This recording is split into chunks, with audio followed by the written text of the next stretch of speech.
18 జనవరి 2026 అవ్యక్త మాసము కొరకు విశేష పురుషార్థము బ్రహ్మకుమారీస్ మౌంట్ ఆబూ స్వమానము నేను బ్రహ్మా బాబా సమానంగా సర్వ బంధనాల నుండి ముక్తి జీవన్ముక్తిని పొందిన ఆత్మను.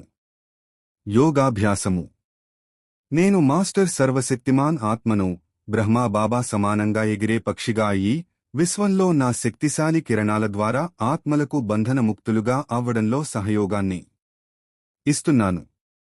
ధారణ రోజంతా అభ్యాసం చేయండి. నేను మాస్టర్ సర్వశక్తిమాన్ స్థితిలో స్థితి అయి ఉండే బ్రహ్మా బాబా సమానమైన ఎగిరే పక్షిని. బాబా అవ్యక్త సూచన ఎలా అయితే సదా స్వతంత్రులో అలా బాబా సమానులుగా అవ్వండి. ఇప్పుడు పిల్లలు పరతంత్రులుగా ఉండటాన్ని బాబా చూడలేరు. ఒకవేళ స్వయమునే స్వతంత్రులుగా చేసుకోలేకపోతే స్వయమే తమ బలహీనతలలోకి పడిపోతూ ఉంటే విశ్వ పరివర్తకులుగా ఎలా అవుతారు? నేను మాస్టర్ సర్వశక్తిమంతుడిని అన్న స్మృతిని ఇప్పుడు పెంచుకోండి. దీనివలన అన్ని పంజరాల నుండి విడుదలై ఎగిరే పక్షిగా అయిపోతారు.